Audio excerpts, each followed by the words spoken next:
শুভ সকাল বন্ধুরা। তো তোমরা সকলে কেমন আছো? আশা করছি সকলে খুব ভালো আছো, সুস্থ আছো। আজ নতুন আরও একটি ভিডিও তোমাদের সকলকে জানাই অনেক অনেক ভালোবাসা। আজকে হলো বৃহস্পতিবার, এখন কিন্তু ঘড়ি কাটাতে সময় হয়েছে ওই সকাল ৮টা কিন্তু।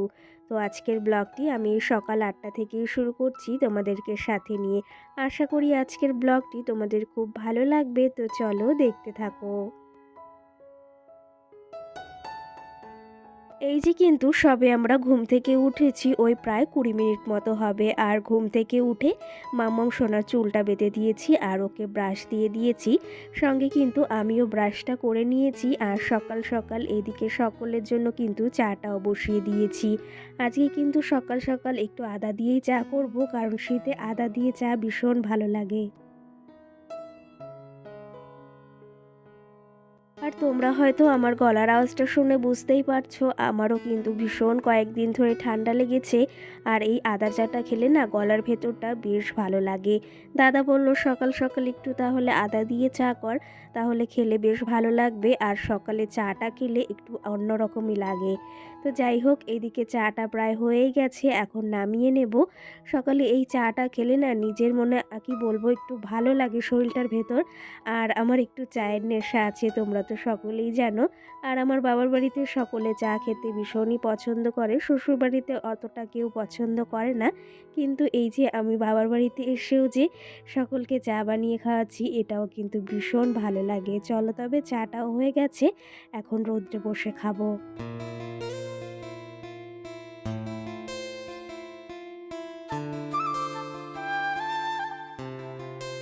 আর আজকে ঘুম থেকে উঠেছি, ওই যে বললাম ৮টার আগেই উঠেছি, মানে ২০ মিনিট আগে উঠেছি। মাম্মামকে এদিকে ব্রাশ করিয়ে দিয়েছি, ব্রাশ করে নিয়েছে। আর এদিকে চা খেতে বসে গেছি। দাদা ওপাশে খাচ্ছে চেয়ারে বসে বসে, আর তার সঙ্গে বৌদি, আমি, মা আর আমার মাম্মাম মিলে চা খাচ্ছি। মাম্মামের জন্য ম্যাগি বসিয়েছি। আর এইদিকে দেখো সকলে মিলে এখন একটু সকালে বসে বসে চাটা খেয়ে নিচ্ছি।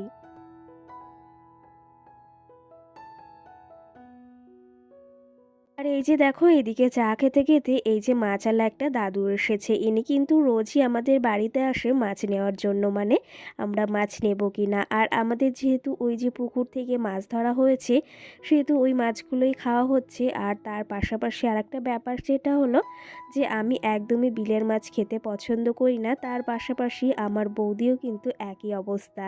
তো সেই ক্ষেত্রে আমাদের জন্য এখানে রুই মাছ রাখা হচ্ছে। আর দাদুটা কিন্তু একদম বাড়িতে কেটে দিয়ে যাচ্ছে। কি জানো তো, একটু বড় মাছ আনলে আমাদের এই গ্রামের দিকে কিন্তু কেটে কেটেই বিক্রি করা হয়, কারণ অত বড় একটা মাছ কেউ নিতে চায় না, সেই ক্ষেত্রে কিন্তু ওই যে কেটে কেটেই বিক্রি করে। আর এখানে ওই যে ৫০০-র বেশি মাছ নিয়েছে। আর এদিকে মাছটা এখন তোমাদের একটু দেখিয়ে দিলাম। কি জানো তো, রুই মাছটা আমার অতটা পছন্দ নয়, মাছ আমার অতটাই পছন্দ নয়, কিন্তু তাও খেতে হয় মাঝে মধ্যে, সেটার জন্য খাওয়া। আর মা কিন্তু এদিকে বলল যে আমি রান্না করব, আমাকে একটু সমস্ত জিনিস কেটে দে। তো তার জন্য এদিকে সবজি মাকে একটু কেটে দিচ্ছি। আর এইদিকে কিন্তু আমার এখন অনেক কাজ রয়েছে, অনেক কাজ বলতে আজকে যাব বাড়িতে। তোমাদের তো বলেছিলাম যে মঙ্গলবারের দিনই বাড়ি চলে যাব, কিন্তু সেটা যাওয়া হয়নি, কারণ পুজোটাই আমরা বুধবারে দিয়েছি, সেই ক্ষেত্রে মঙ্গলবারে কি করে বাড়ি যাই। যাই হোক, এদিকে মাকে সবজি কেটে দিচ্ছি, মা এদিকে রান্না বসিয়ে দিয়েছে অলরেডি। আর ভাবলাম এদিকে তাহলে মায়ের হাতে হাতে একটু কাজ করে দিই। আর এখন প্রায় বেশ খানিকটা বেলাও হয়ে গেছে, চাটা খেয়ে নিয়েছি। রান্না না বসালে এখন আবার অনেকটা বেলা হয়ে যাবে বাড়ি যেতে যেতে। মাকে এদিকে দেখো সবজি কেটে দিয়েছি, মাছের ঝোল করবে, সঙ্গে এইদিকে কিন্তু একটু টমেটো রান্না করবে মাছের মাথা দিয়ে, ভীষণ ভালো লাগে খেতে। সমস্ত সবজি দেখো এদিকে আমি কেটে ধুয়ে একদম পরিষ্কার করে দিয়েছি। আর বৌদি কিন্তু এদিকে মাছগুলো পরিষ্কার করে দিয়েছে। আর এইদিকে মাকে আমি সমস্ত জিনিস গুছিয়ে দিয়ে সোজা চলে গিয়েছিলাম ঘরে। আর আজকে কিন্তু বেশ ভালো ওয়েদার, কালকেও বেশ ভালো ওয়েদার ছিল, কিন্তু মঙ্গলবারের দিনটা একটু মেঘলা মেঘলা ওয়েদার ছিল, আর ভীষণ পরিমাণেই হাওয়া দিচ্ছিল। এইদিকে আমি বিছনা ওঠাতে গেছি, মানে সকালে বিছনাটা তোলা হয়নি। তো এখন বিছনাটা তুলতে গিয়ে আমি ভাবলাম কম্বলটা একটু রোদ্রে দিয়ে যাই, না হলে এই কাজটি আবার মাকে করতে হবে, সেই ক্ষেত্রে ভাবলাম কম্বলটা একটু মেলে দিই রোদ্রে। আর কি জানো তো, কম্বল রোদ্রে দিলে তারপরে তারপরে রাতে যখন গায়ে দিই না, তখন বিশেষ করে খুব ভালো লাগে, একটা গরম গরম ভাব থাকে, ভীষণ ভালো লাগে।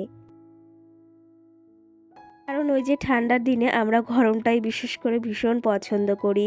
আর এইদিকে দেখো কম্বল মেলতে মেলতে পাশেই একটা ফেরিওয়ালা এসেছে, মানে এখানে 35 টাকার জিনিস এনেছে। আমি ভাবছিলাম কিছু নেব, আবার মনে মনে ভাবছি সামনেই মাম্মামের বার্থডে, আবার কি নেব, একটু পয়সা কম খরচ করতে হবে, সেই ক্ষেত্রে ভেবেছি আবার নেব না।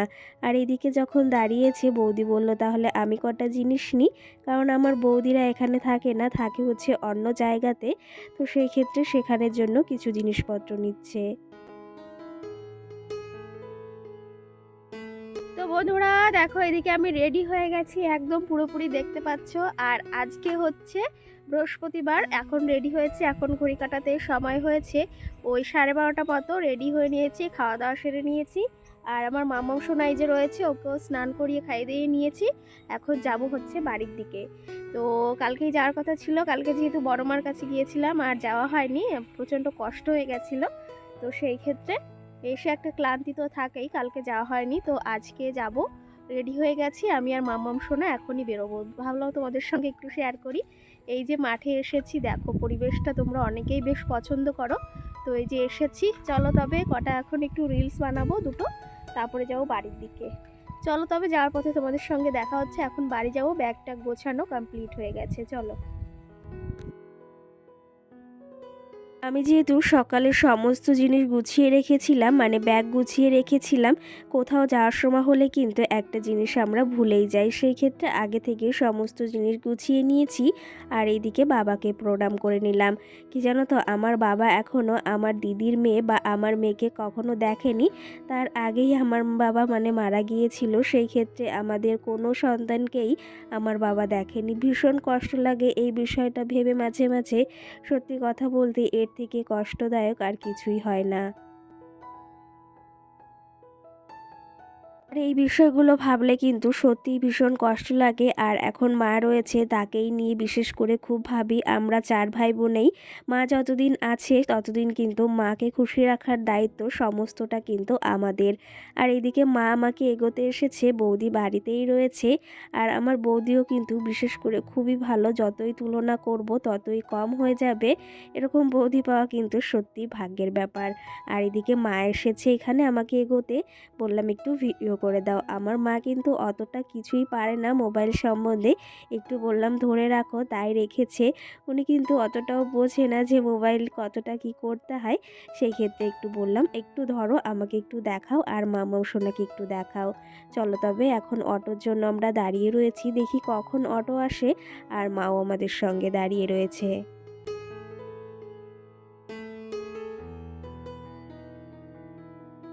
বাবার বাড়িতে আসতে কিন্তু সকলেরই বিশেষ করে খুবই ভালো লাগে, আমাদের মেয়েদের বিশেষ করে ভীষণ ভালো লাগে যে কখন বাবার বাড়িতে যাব। সেই মুহূর্তটাই না অন্যরকম একটা আনন্দদায়ক, কিন্তু যখন যাওয়ার সময় আসে তখন ভীষণ মন খারাপ হয়। কিন্তু ওই যে বাড়িতে তো ফিরতে হবে, সেখানে গিয়ে আবার প্রচুর কাজ রয়েছে, নিজের একটা সংসার রয়েছে, সেটাকেও সামলাতে হবে। আর ওই যে সামনে আসছে একটা খুবই গুরুত্বপূর্ণ বা স্পেশাল দিন, তার জন্য বাবার বাড়িতে থাকলে একদমই হবে না, চটপট করে সমস্ত কাজগুলো আমাকে সারতে হবে। আর আমার যেহেতু একার সংসার, সমস্ত কাজ আমাকে একাই সারতে হবে, হাতে কিন্তু বিশেষ করে খুবই কম সময় রয়েছে, তার জন্য আমি চলে এসেছি। জানো তো একটা ব্যাপার কি হয়েছে, আমি আসার কয়েক ঘন্টা আগে আমার বান্ধবী আমাকে ফোন করেছে যে তুই আজকে যাস না, কারণ আমার আর একটা বান্ধবীর 24 তারিখ বিয়ে রয়েছে, তার হচ্ছে শনিবারে আইবুড়ো ভাত খাওয়াবে। তো আমাকে খুবই জোর করছিল, কিন্তু আমি থাকতে পারলাম না, ওই যে স্পেশাল দিন যেহেতু রয়েছে, সেই জন্য কিন্তু আমি কোনো রকমভাবে একটু মানে সময় কাটালাম না সেখানে, আর একটা দিনও সেখানে কিন্তু থাকলাম না। আমার হাতে যেহেতু একদমই সময় নেই, সেহেতু আমি একটা দিনও সেখানে থাকলাম না, থাকলেই আমার বরঞ্চ কাজের অনেকটা ঘাটতি হয়ে যাবে আর একা একা সামলাতেও পারবো না। তো সেই ক্ষেত্রে আমি চলে এসেছি। আজকে হচ্ছে বৃহস্পতিবার, আর খুব তাড়াতাড়ি সেই দিনটিও আসতে চলেছে, সমস্ত কাজবাজ একা সারতে হবে। যেহেতু একার সংসারে আর কেই বা করে দেবে বলো, সমস্তটা একাই আমাকে একা হাতে করতে হবে, তার জন্য আরও চলে এসেছি। ঘরে এসে আমি কোনো রকম ব্যাগটা রেখে একদম ড্রেসও চেঞ্জ করিনি, আগে ঘরটাকে পরিষ্কার করে একদম পরিপাটি করে তারপরেই অন্য কাজে হাত লাগাবো, মানে রান্নাটা বসাবো। এদিকে আমি খাটটাকে আগেই পরিষ্কার করে নিয়েছি, কারণ মামাও সোনা রয়েছে, ও এসে আবার খেলাধুলা করবে খাটে, তার জন্য খাটটা আগে পরিষ্কার করে নিয়েছি। আর এখন যে সমস্ত জিনিস অনেক কিছুই এলোমেলো হয়ে রয়েছে, দুটো দিন বাড়ি না থাকা মানে সমস্ত জিনিস কিন্তু ওলটপালট হয়ে যায়। যাই হোক, সমস্ত জিনিস এখন জায়গা মতো গুছিয়ে নিচ্ছি। আর চলো তবে এখন কাজ করতে করতে তোমাদের কিছু কমেন্টে রিপ্লাই দেওয়া যাক।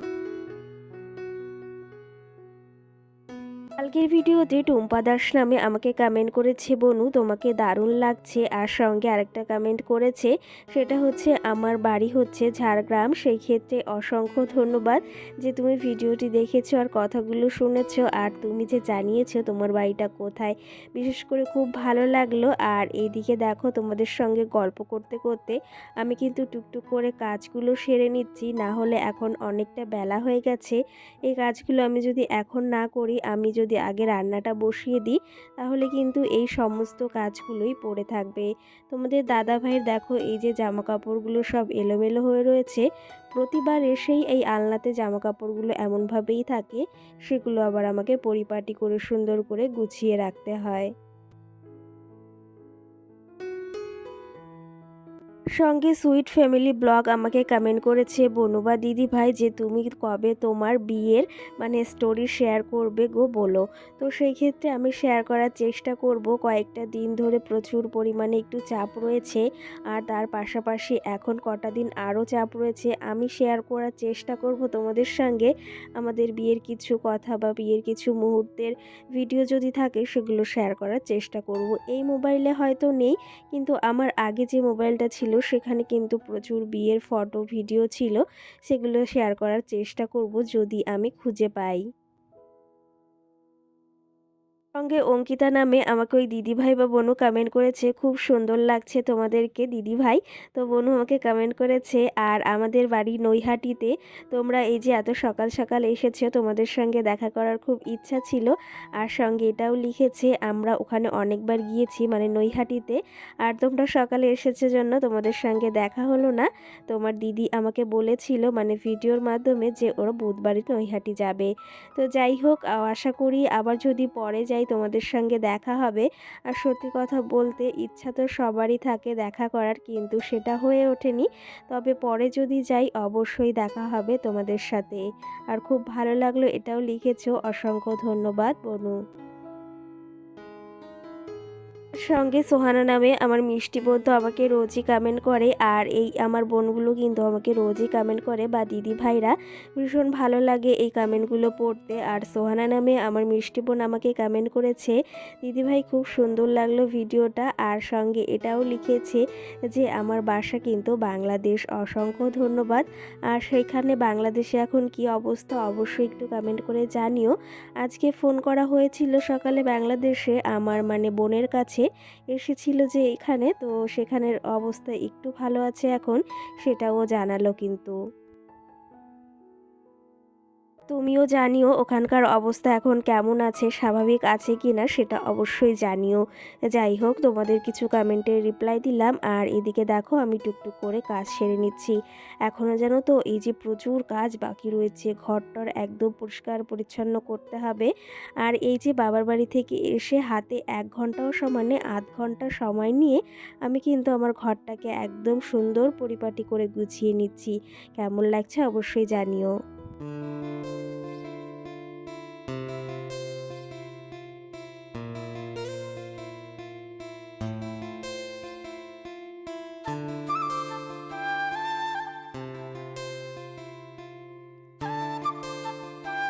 চলো তবে এদিকে আমার ঘরটা গোছানো, এখন আমি একটু ফ্রেশ হব। আর প্রচণ্ড মানে জল পিপাসাও পেয়েছে কাজ করতে করতে, খুবই তাড়াতাড়ি কাজগুলো আমি সেরে নিয়েছি, আর ঘরটাকে দেখো একদম পরিপাটি করে গুছিয়ে নিয়েছি। খুব তাড়াতাড়ি তোমাদের সঙ্গে নতুন ব্লগ শেয়ার করব ভালো ভালো, আর সঙ্গে যারা আমার ডেলি রুটিন পছন্দ করো সেটা তো অবশ্যই। তো চলো আজকের মতো ভিডিওটি আর বেশি বড় করব না, এখন রান্না করব, মাম্মামকে খাওয়াবো, অনেকটা দেরি হয়ে গেছে। আজকের ব্লগটি যদি তোমাদের ভালো লেগে থাকে অবশ্যই লাইক কমেন্ট শেয়ার করে পাশে থেকো। সকল বন্ধুদের টাটা।